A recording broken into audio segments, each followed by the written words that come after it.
mate, and we're live. We are. Yes, we are. Mike, no, we're good. We're good.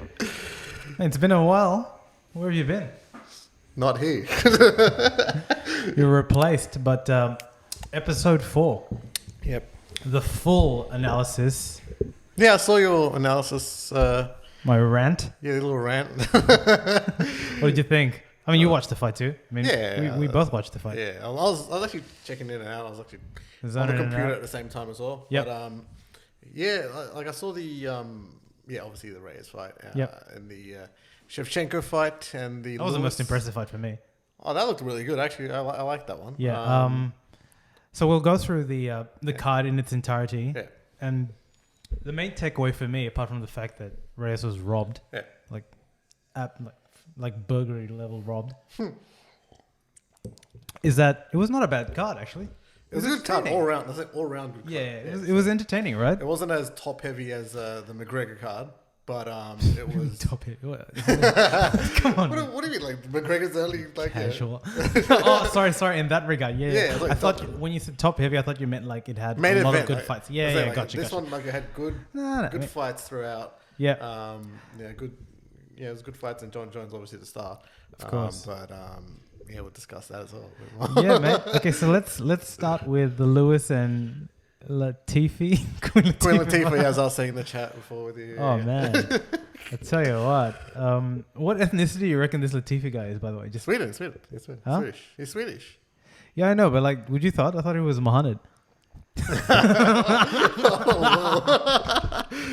Actually, by the way, just to clear it up, that's a mate of ours. Okay, there's nothing real about that. You don't want any of that smoke.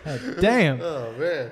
Leah Latifi is a coach and instructor of the well-known Daniel Videli gym. Swedish. He does not look Swedish to me. You reckon? Yeah, he didn't look Swedish to me. I mean, what do Swedes look like? IKEA? Like, anyway, that was an interesting fight, right? Yeah. We both scored that for Latifa, right? Yeah. I was going for. I know who you're going for, mate. Right? I'm very well aware who you're going for. You want to share with the audience like your criterion in terms of the fighters and who you go for? Be gangster. Basically, he likes all the fighters that look like Black Panther. Yeah, that's right. I mean, Derek Lewis looks like an extra for Shrek and not Black Panther. No, Derek Lewis looks like that guy. Black Panther's mate from the other tribe who tries that guy. Yeah. M'Baku, yeah. It's like Mr. Thirsty or something. Yeah. Yeah, that's Derek Lewis. Yeah. I don't think he's Thirst Daddy. any of the other guys. Damn, forgot his name. We'll put something. Oh, before we've gone in, but please subscribe to the channel below. Tell them to subscribe. We got to get those subscribes up. We got to get Rogan on check. Yeah, got to keep Rogan on his toes. On his toes. His rich.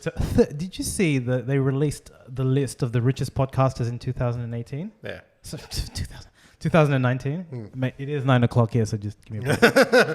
30 mil. What, Rogan? Yeah, off his podcast. Really? 30 mil. That's not surprising, actually. Yeah, Rogan. You look at any of his videos; they're all averaging 1 million. Yeah. Like that's. But 30 mil is a lot, right? No, not really. If he's creating off content, podcast, though. Yeah, off podcast, because like he's creating content. He's creating 2 hours per episode, and that's one video. Oh, sorry. And then he has all the subjects that he's talking about, all the clips that releases. Yeah. That's all like probably 20, 30 videos per episode. Yeah. Sorry, we're deviating away from it, but Joe Rogan, UFC, MMA, it's the same shit. Just different smell. Sorry. According to therichest.com, Joe Rogan experienced 10 mil per year. Yeah, man. That makes more sense. Ain't no joke. 2009. Yeah. Look, let's talk about that later. But Jesus, he's doing well. He's doing well. Yeah. So back to the Lewis and Latifi fight. Queen Latifah. Queen Latifah. Let's call him Queen Latifah. Yeah. So there was a fair amount of action for two big boppers there. Lewis was entertaining. It was entertaining. Going all Kung Fu Panda. It was impressive. I was more impressed at how a guy that big could actually raise his legs and kick someone in the face. He was trying. He was getting held by Latifah, and then like whenever he'd get loose, he'd just start going nuts. Yeah, he went ham. I think he went ham. I think that he thought that was his only chance. Well, Derek Lewis is not a very technical fighter, obviously. You can just tell by the way he fights. Yeah. And his MO is knocking people out. Yeah, so he's always trying to look for that. So he's always, and that's why fans like him, and that's what catapulted him to actually, he got a title shot out of. That's why it was entertaining. It was an entertaining fight, but like, and this is harkening back to, has permutations to the main fight, and that even though he was clearly the one going for it, as a fight fan or someone that watches it and know it, you could tell that even though you didn't see damage, Latifi was controlling the fight. He was frustrating Lewis, and Lewis's actions were as a result of, if that kind of makes sense, you know what I mean? Because he got frustrated and he felt he needed to swing. And in that last round, he emptied the gas tank. Yeah, which is great. It's entertaining to watch. It's entertaining to watch. But, it's entertaining to watch. But like, if you're gonna try and be neutral, and you don't watch a lot of UFC as well, right? Yeah. But you came out and I'm like, surely Latifi won that one, right? You know what I mean? Because on the balance of everything, you'd say that he won it, even though he tried to hug him out. But that's how you hug a brother out. And it's one thing swinging and being busy, but if you're missing, I can punch air. That's gonna deduct some points as well, man. Come on, negative scoring. Yeah. That's what we got. What if we start negative scoring? Yeah, that's where it's at. That'll be interesting. Yeah, and I think the interesting thing about this fight as well is it was in Houston. Yeah, Houston, Atlanta, Vegas. Yeah. Shout out Drake, Drizzy. Obviously Derek Lewis is a native of Houston. Yeah. So I was actually suspect. I think not. I think maybe. The judges are probably thinking on my line. I'm thinking, if it's a brother, then just give it to him. That does not make any sense. I'm gonna lose all credibility on this podcast. We'll chop that one off. We'll chop that off. But I don't know. They just seem to not obviously not if he's a brother, giving him, but they seem to just favor the stars. Yeah. If I'm being honest, they seem to just if it's a very close side, it's just give it to the star. He's I think he's the bigger name. Yeah. Yeah, and I really don't want the UFC to go down the boxing route, but there's been murmurings of that. That's why people don't like boxing, man. It's rigged. It's rigged. Beep, rigged. But, and we'll save it to the Jones and Reyes fight, but as soon as it went to a decision, I was like, "There's no way they can't give it to him." No, there's no way they can't. It was not gonna be the right decision. Okay, the next fight, I didn't watch a lot of it. Actually fell asleep. Yeah, you remember. Mizrad and Dan Age. IG. How do you pronounce it? I think I fell asleep at the same time as well. Yeah. I mean, for a fight of two featherweights at this lighter weight, I personally didn't find it very entertaining. But look, they were scrapping. I guess the interesting thing about Ainge is he's an agent as well as a fighter. Oh, what? He's an agent. An agent? An agent. What, for fighters? For fighters, yeah. Really? Yeah. I didn't know that. Yeah, well, if you had listened to the commentary, you would have known that. But yeah, I found that interesting. Oh. But, he squeaked out a decision victory and it was a pretty boring fight. Sorry, at least from my perspective. No, it was okay. It's okay. I think the main thing I've taken out is the featherweight division's boring. I mean, who's on top of the featherweight? Is it bloody, what's his name? Cejudo? Who's on top of the featherweight? Yeah. Like, it's very, very top heavy. Like, who do we have? Oh. Top heavy again? So, yeah, Volkanovski, the Aussie, sorry. Oh, okay. Yeah, but it is top heavy. The statement. You've got Max Holloway, Six Island. Drake, Drizzy, Brian Ortega, Zabid. Yeah, I don't know. Yeah, there's not the stars there in that division, to be honest. No. So they are stars from a fighting perspective. Yeah. There's just not the entertainment. You don't get that heat with Kamaru as well. Yeah. You don't get that. You don't get that. Yeah, that's true. You got that baby boy. So look, we'll move on. Mate, you want to talk to me about this one? Because it was over before I left, and I think What, Shevchenko? No. The heavyweight one, man. Juan Adams and Tafa. Oh, Tafa. Actually, I missed that. What did you just say? You No, watched no. him knock the hell out? No, I actually missed that one. No, yeah, I was actually I was editing on my Yeah, computer. this is a solid review. But Tafa, man, he's Aussie. Isn't he? That's what I'm He's trying to boy. understand. Justin Tafa. He's Aussie or Kiwi? Yeah, he's Aussie. Ah, he's Aussie. Even if he is Kiwi, he's Aussie. We'll take him as we take all the Kiwis that are worthwhile taking. Who was it? Hugh Jackman? Or one of them. One of the actors is Kiwi that we take as our own. Russell Crowe. Russell Crowe. Yes.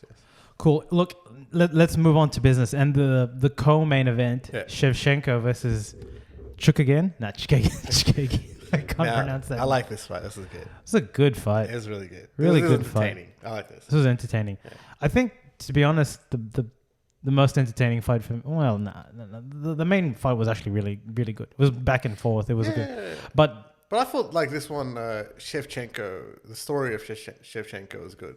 The fact that she came to Houston and she was training there for 2 years.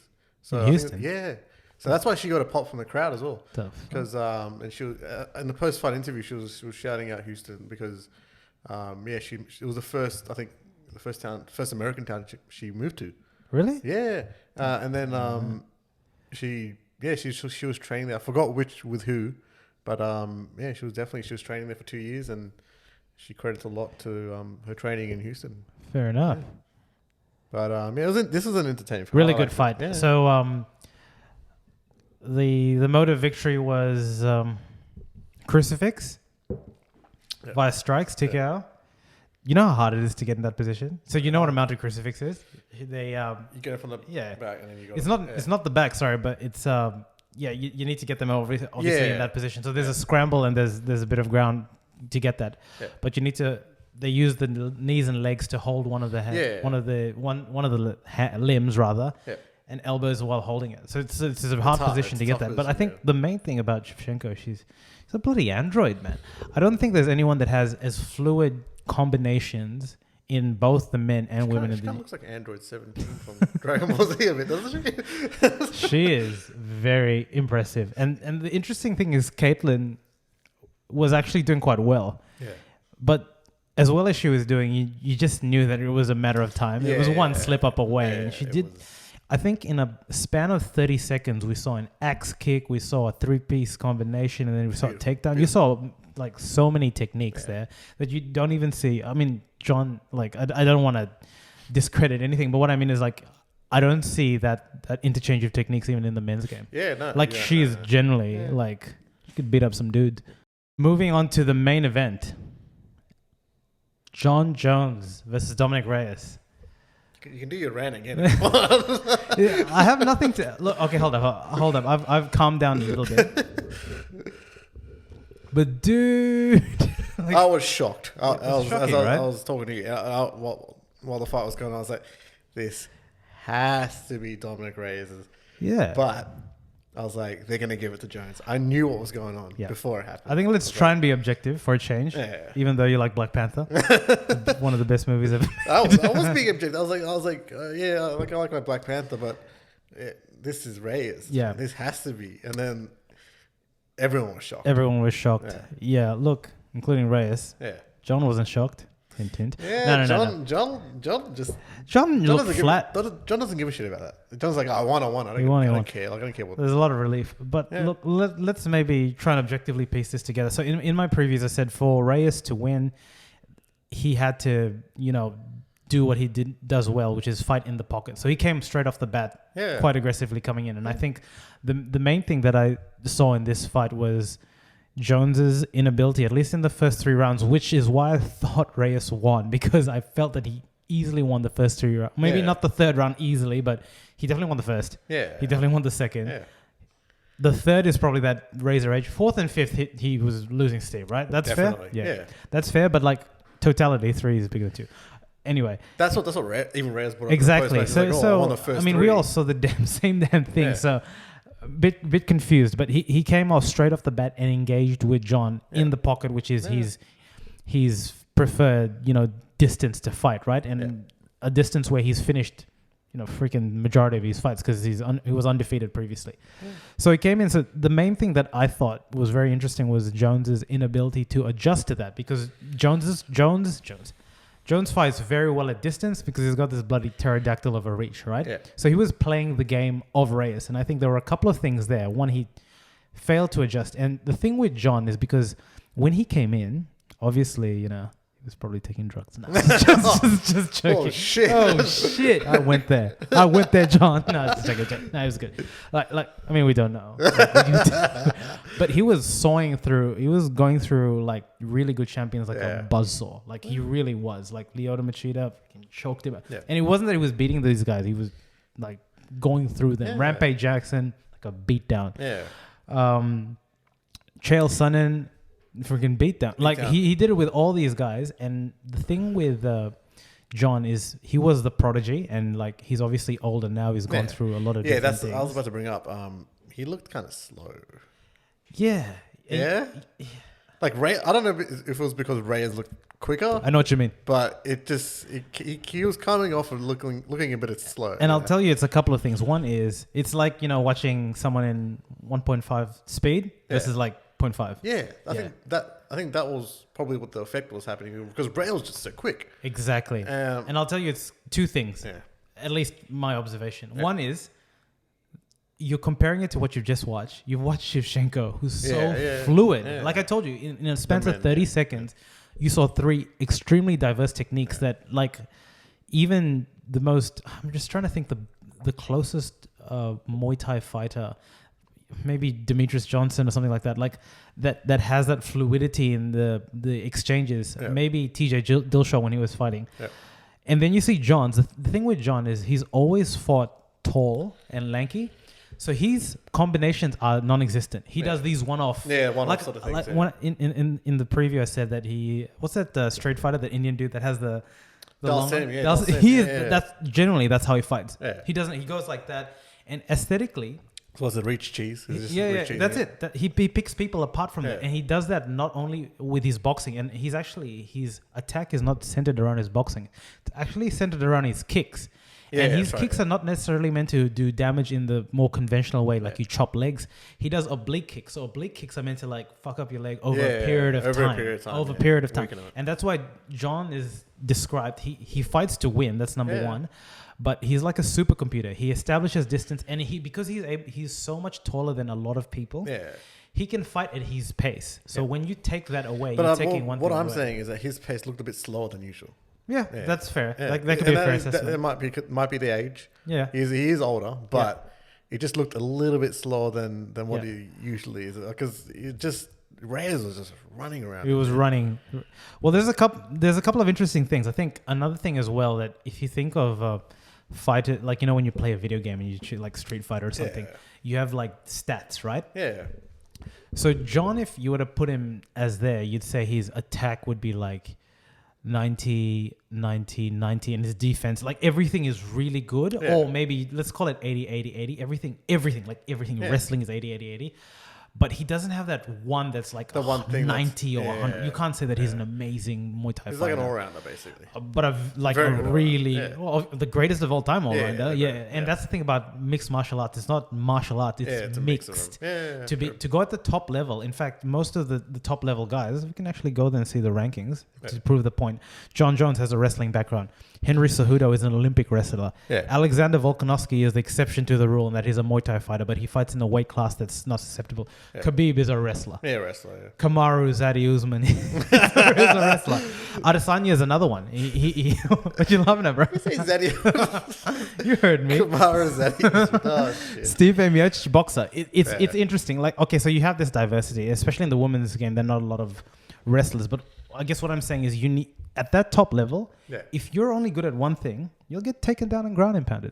It's as simple as that. You have to. Why do you think like no one's figured out Khabib yet? Because he's he is 150 out of 100 in wrestling. That's what I mean. That's his thing, right? He can't strike. He can't strike, and he can't really do any of the other. So what's interesting is in a fight where they're standing up, because he only took him down in desperation in the later rounds, right? Like that's my opinion. Like when he tried to take him down, it was a reaction and not a proactive thing. I've heard different opinions, but that's simply my layman's view on how I saw it. Yeah.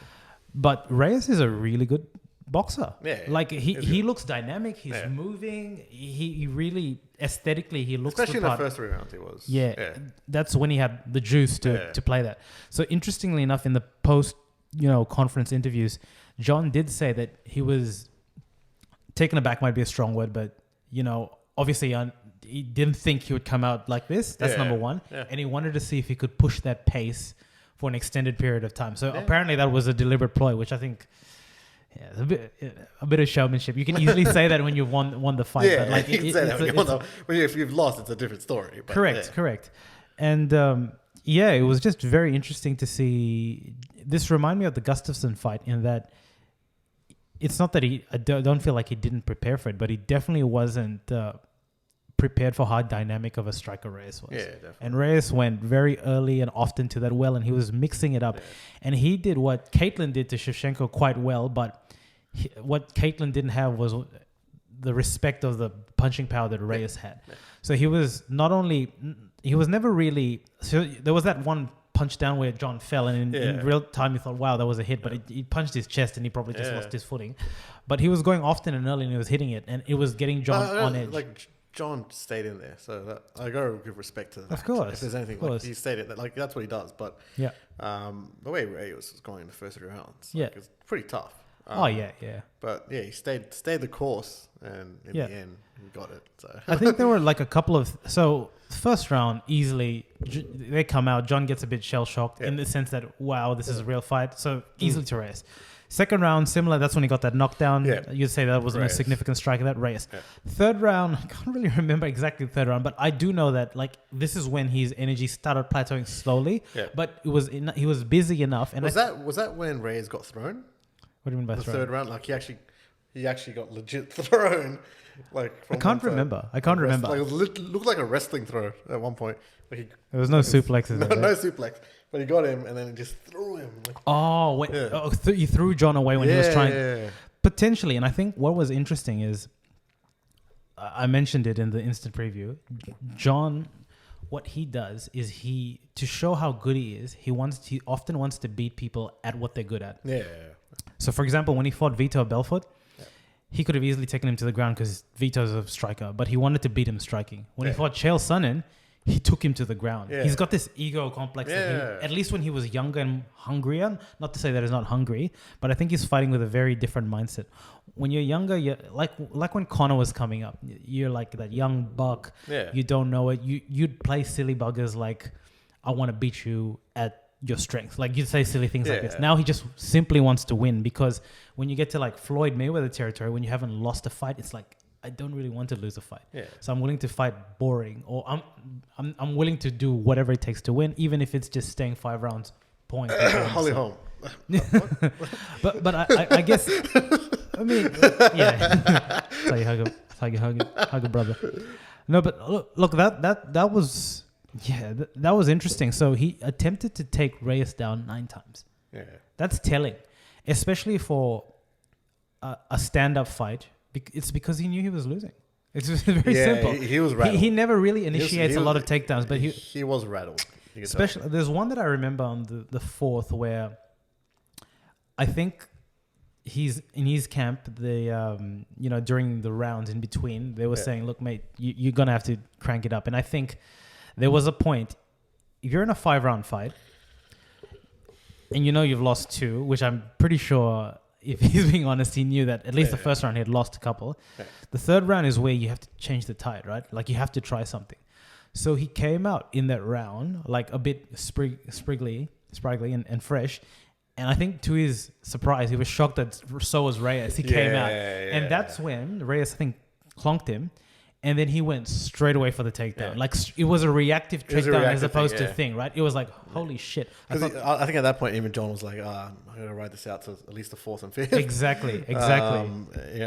But then he got pretty shocked when Reyes came out. Well, like exactly. He fresh, came out with the same sort of energy. And I think that was it's very interesting. 9 times, I've got to go back in the archives, but I don't know a fight where he's actually attempted 9 times. Nonetheless, been successful on 2.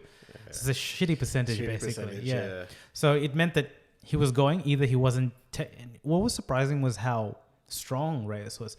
It's interesting. They're both natural heavyweights, and the two fights that Jon has had prior to that were Thiago Santos and Anthony Smith. Yeah. They were both middleweights coming up. And yet to note, because they were coming up, they were not natural light heavyweights, right? Yeah. So what's the main point about there? The main point is Reyes is a natural light heavyweight. Yeah. He's a big guy. His frame is as such. But when you put them together, I mean, it's not that Jones is a smaller guy, but they look different. Physically wise, they're built quite differently for guys that are the same weight, if that kind of makes sense, right? Reyes looks a little bit more like skinny fat. Well, like he doesn't look ripped or anything, but like he looks like he could be a heavyweight. Like he could put on a bit more muscle. That's called skinny fat, Harry. It is. I'm sorry, but that's what it's called. It's actually like the term that they use inside. It's called skinny. Like they call him skinny fat, but where he's skinny, but he's got like a little bit of like that fat that's. I'll tell Dom. You tell that to that brother when he's when he's here. Is he coming here for an interview? Oh man, skinny. Oh man, but yeah. So yeah, they have different body types. Jones is more leaner, obviously. Yeah, he's definitely more leaner. But yeah, he's got the frame to put it. But yeah, look, 4th and 5th, there's no doubt that he started like waning down in terms of the gas tank, and you could obviously see a degradation in terms of his movement. They weren't as slick. They weren't as. But to his, they weren't as popping. Yeah. But to his credit, he was still moving. Yeah, no, he was moving like quick. A zombie. I could say skinny fat all day and whatever, but he was moving quick, but he was moving like he had like 17 beers. Really like it was just like but he was still moving, and I think that's the other thing as well. Usually, on the 4th and 5th round, I think that's what happened to Gustafsson. Yeah. They're both tired. Yeah. That's number one, but he was never standing stationary. And the thing is, past opponents that have stood stationary, especially on the latter rounds with Jon, have just got pummeled with that reach and that. So Jon attempted to do that, and I think the stats show that he was quite successful. Yeah. And obviously it helped him win the match. I don't know what to say. I'm still like flabbergasted. I thought that, look, like I've heard a lot of people's opinions on it, and I've heard like fighters be very what do you call it? What is I didn't check online for the general opinion of it, but I'll tell you. What Nate Diaz say? He just tells that as it is. He doesn't give a shit. Twitter reactions to UFC 247. Nate Diaz is not the freaking authority. Nate Diaz. I was probably smoking a freaking blunt. Nate Diaz. Fuck that guy. Love you, Nate. Diaz. Love you, Nate. Yeah. Okay, let's see some peeps. Look, Thomas. Fuck that nigga. He's a competitor of mine. Brad Tavares. What they all say? They were saying it's rigged. Or No, they weren't. I think what's interesting is at the end of it, there was. Did you watch the end of the fight? Like after the commentary by Dominick Reyes and Joe Rogan and John Anik? No. So basically, they were saying this whole card had poor results. Derek Lewis being the first of one of it, right? Yeah. So and it set really a bad sort of precedent, but yeah. How it is each state has their judges, which are picked, I could be wrong, by the Athletic Commission there, right? And the UFC scoring system is doctored by combat rules, which is like boxing and rounds. And what the main point that they were trying to say is these are actually not UFC fighters that are judging it. That's the problem. Yeah. So, for example, Jon said that the takedowns mattered. Yeah. And Dom was saying that, as well as people, do takedowns really matter if you get up straight away? Not really. Exactly. No. That's what, and there has to be another thing said for the percentages. If you took a person 2 of 9 times, what it is you're seeing stats in isolation, but you're not building context. If I say I took you down 2 times, you'll say, wow, that was impressive considering the other person didn't take it down any. But if I say I took you down 2 times, attempting 9 times, you're like, you know what I mean? There's no context. Yeah. If you look at things without context, they're just giving him points for it's point fighting for attempting a takedown. Correct. Which is hold up. If you're a wrestler, of course you're going to attempt a takedown. So you're going to preface a move that I, as a fighter, am not predisposed to it. Odd. It's weird. It's a arcanic rule, and like here's Joe Rogan's been talking about this. Yeah. There's a lot of commentators that have been talking about this, and are saying that essentially it's freaking mixed martial arts. It's a young sport, relatively speaking. Yeah. It's a really young sport. It actually boggles your mind that you would not have past fighters judging it. Does it not make sense to have people that have fought and understand the nuances of fighting? Not necessarily does, not necessarily. We'd have a Formula One driver judging a fight. Come on. No, but not necessarily but at least like a student of the game. Yeah, that's who studied UFC, who knows who knows what a technique is, what a punch is. Like, who are these judges? To be honest, are they just literally athletic commission judges? Because to a degree, but if they're athletic commission judges, then this is bullshit. Okay, hold up. So the commission is obviously like governs it, but they hire people. So I could be wrong, but I was seeing in Reddit like one of them had a gym, for example. But my understanding is they're not grounded in the mixed martial aspects arts. Of correct. Martial arts. Yeah, no, that's fair. Why do you think they're now in the UFC? They're having past fighters as commentators. Because I don't want to hear fucking Stephen A. Smith say, he threw the fight. My nigga, like, you come and get on the fight. What did you come and get on the fight? Oh my God. My brother? Right? Stephen A. Smith. You listening to me, boy? but you know what I mean? Like, it just makes sense. And, like, here's the thing, okay? Fighting is fighting. It's inbuilt and ingrained. No matter which version of it, it's violence, right? Yeah. In every person. So in my little rant, I basically said that usually, and there are nuances within it because it's a sport, it's not necessarily bloodthirsty. If you watch a fight, no matter how well versed you are or not, within 25 minutes at least, you will get a gist of who's winning. What's going right? on? It just seems like none of these judges know what's going on. So let's. It could be that they're looking at the stats at the end of the fight. They are looking at the stats, but hold up. If you and that's sort of the influence. Sometimes stats influence this 100% because there's no context. But you want to talk stats? Here's the stats. You know the problem is, Kevin. Hold up. What Instead of looking at the fight, my legal name, bro. Instead of looking at the actual ring there, they're going down and look at their fucking tablets. Yeah. And 200 punches. They're looking at that rather than looking up. That's the problem. But okay. So you want to talk about stats? Here's the stats. Jon Jones, his total strikes was 107. Yeah. Dominick Reyes 119. Stat. Yeah. The only difference here is the strike percentage: 45 to Dom Reyes, 62 to Jon. Okay. Yeah. I'll even that out. Like, that's striking, right? Okay. You got to throw the fucking hit, right? Obviously, if you're like bloody Dalsim. But that's still very even, isn't it? It's like, relatively. It's not like 1 is 20, right? Like, you're throwing. Significant strikes is very similar in that, like, Dom beats him by quantity. His things are there. Yeah. Really, the difference is takedowns. 0 takedowns, and that's what they're saying, that the takedowns counted. But Dom was saying Reyes didn't attempt one. But he doesn't take down anyway. No, but like, here's the problem again. Look, so Reyes didn't attempt any takedowns because that's not him. That's not correct. That's not how he, correct. That's so how he fights. You can't penalize it. But they were expecting a bigger sort of percentage in his striking. He had to make it up in his striking, basically, is what the UFC judges are thinking. Yeah. So he had to make that percentage up in the striking if he's not doing any takedowns. Yeah. And they thought it wasn't doing enough. So that's just looking at it from a stats perspective. But that's like what we're saying is you got to look at it beyond the stats. Beyond, in its totality. You got to see what's going on in the ring. Yep. In the octagon. Like, what is going on there? That's what the judges are not seeing. They're looking at the stats and they're looking down rather than up. I'll tell you what, though, right? I totally agree. I still think Reyes won it. I usually look at cues in terms of, so for example, if someone's bloody and the other person has no blood, like put 2 and 2 together, right? Yeah. And it's fair to say that in terms of the damage, it looked like Reyes had the most significant strikes and all that. It definitely looked. Because you look at the stats, the strike numbers. They favor Reyes, right? They favor Reyes a little bit. Yeah. But then you got to look at like what strikes actually hit the hardest. I tell you what, though. They're not looking at that. Yeah. I'll tell you what, though. By that virtue, I totally agree. Look at Jon's face. There.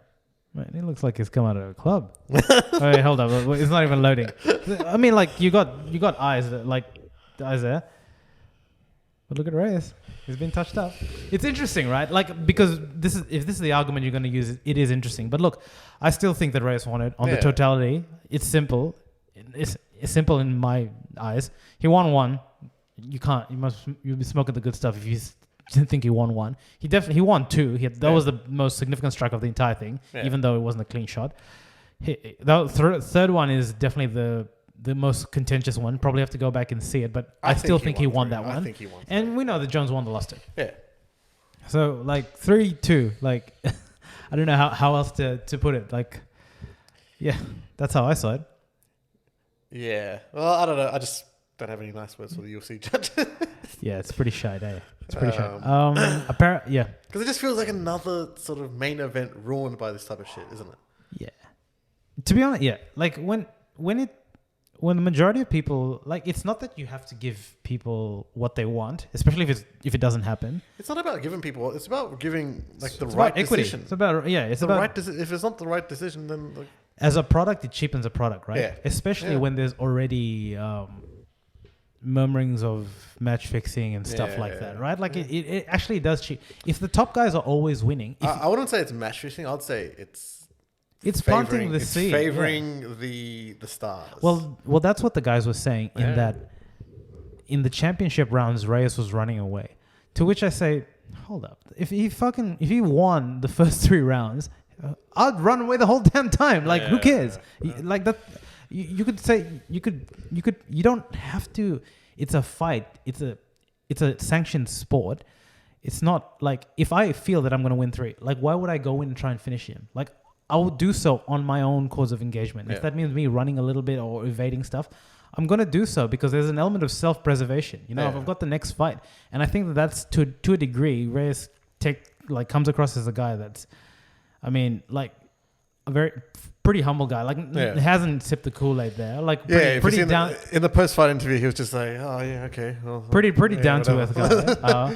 But he wasn't going off at the judges. He was just like, exactly. So look, I guess what I'm trying to say there is, I feel that he would always try and finish it anyway. But the fact, I hate this thing about like, obviously don't leave it in the hands of the judges. But when you have 2 really good fighters, sometimes it has to go to a decision, and you have to have faith that the guys will get it right. That's the thing.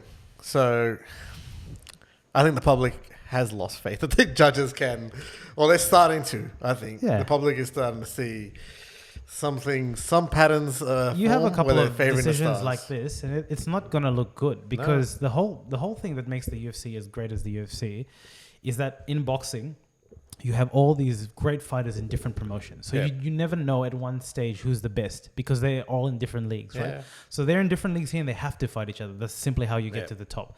But if you have no confidence in the ability for the right decisions to be made, it's like, why fucking bother? True. You know what I mean? Not everyone's going to... a wrestler is not necessarily going to finish a striker all the time. Like some of these styles are not predispositioned towards that. Doesn't mean they're any less of fighters than a striker, for example, in this particular example. So yeah, look, it's like, you know, because it was a good card. It was actually really enjoyable. Entertaining. It was a really entertaining card for a card that I thought was pretty shit. At least just ended on a sour note. That's the thing. So the thing is, so there's a term about in wrestling, sending your fans home happy. Yeah, that has not happened. Yeah, exactly. I think they weren't happy. They were voicing. I couldn't tell because I was also on the phone at the same time, but the crowd was booing, wasn't it? There was some booze. There was a section of the crowd booing. Yeah. So that's not good. So I'll tell you an interesting one, and we're going to close this off soon. But so in a lot of combat sports, you obviously don't know what the judges' way the scorecard is, right? Yeah.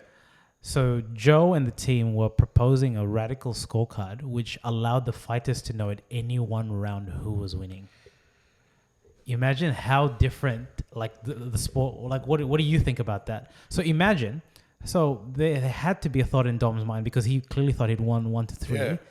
that he It was changes winning. it up. It definitely changes it up. So what if he knows in real time, both parties are privy to that? You think he fights different? Of course he fights Yeah, different, right? because then he's trying to go for the win. He's trying to go for the win, right? That makes it more entertaining, actually. Absolutely, it makes it more entertaining, right? That's interesting. And I think, And even like where if he thinks it's level, Yeah. he knows he has to do something special because Yeah. if it's level, it's going to the start. and it works for the other side too. That Yeah. if you know someone's winning, then you're like, I have to go for the finish, right? And to a degree, a lot of people already know that. But like in cases where But then they don't, then there's like the this opposite fight, effect. There's the opposite effect as well. Yeah. So if you know that you're already winning, Yeah. then you just be like, not to do Of much. course, but like I said, the flip side is the other person knows that he's losing Yeah, for yeah, sure, true, and he's true. going to. Maybe they'll be running away from each other. Maybe we need to shrink the octagon. I guess what I'm saying is it's a new sport, right? Yeah. So they clearly it's probably the newest sport. Like they've clearly got changes to make, and one is definitely the quality of the judges. Like 100%, you should Has to change. You should have one judge that's at least fought, right? That's number one in my mind. Secondly, like cricket, with the new rule changes that they had. Yeah, they got to evolve. You've got to evolve. Yeah. And it doesn't have to be as radical as changing the octagon, but like that really. What if? Okay, hold up. What if you had the normal rules for normal fights, but in a championship fight you knew? That would make sense. That makes and sense. that's like that's high stakes. Yeah, high stakes. Then that's like, you know what? We'll fight it the traditional way. It could even be at the start of a round. You know where you're at. What do you mean? So they only show them at the start of the round. So when your team comes, Yeah. they're like, okay, these are the scores. Oh, this but is where you're at. they would give you this at the end of the round. When you're having the 30-second break. True. Yeah, Yeah, no, yeah. that's the only way you can have it because you Yeah, judge true, the at the round. end of the round, You yeah. judge the round. Yeah, and then the live Yeah, judges yeah. are sort of scoring. Because I think that just makes it makes it also entertaining for the fans because you Yeah. know you can't be fucked out of like for a bad decision. True. Yeah. Yeah. Oh, I feel cheated. I'm still spewing. I wonder why they don't do that though. There's gonna be a reason why they don't do it. Tradition, Yeah. legacy. They don't do it in boxing. Like a lot of this has been doctored from boxing. From boxing, yeah. So why wouldn't you do that in boxing? But the interesting thing about boxing is And the it will- audience sees it. It'll bring transparency, which is what I think a lot of the fans, They after don't know. what has gone on, Yeah. I think they need it. And because a lot of fans don't know about, I mean, like, anything that adds transparency. Yeah. If you make things black and white, like a takedown and if you have a takedown and you keep the guy down 30 seconds, it's 20 points, and that's like consistently administered, then you have a bit of faith in it. But like if you like anything that you leave to interpretation, if you have 5 people, we're gonna interpret things differently. That's just human nature. So that's the problem. I mean, that's the challenge, and that's. But the whole like thing of judging is interpretation. Correct. Judging. But obviously we want the right interpretations. We want UFC course. fighters. We want people who studied UFC. We don't just want random athletic commission people.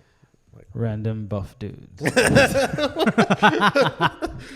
All right, bud. I think that's it, man. Yeah, cool. It's been good chatting as always. Episode 4 was good. Episode 4 was good. Stay tuned. Stay tuned. See you guys. Peace.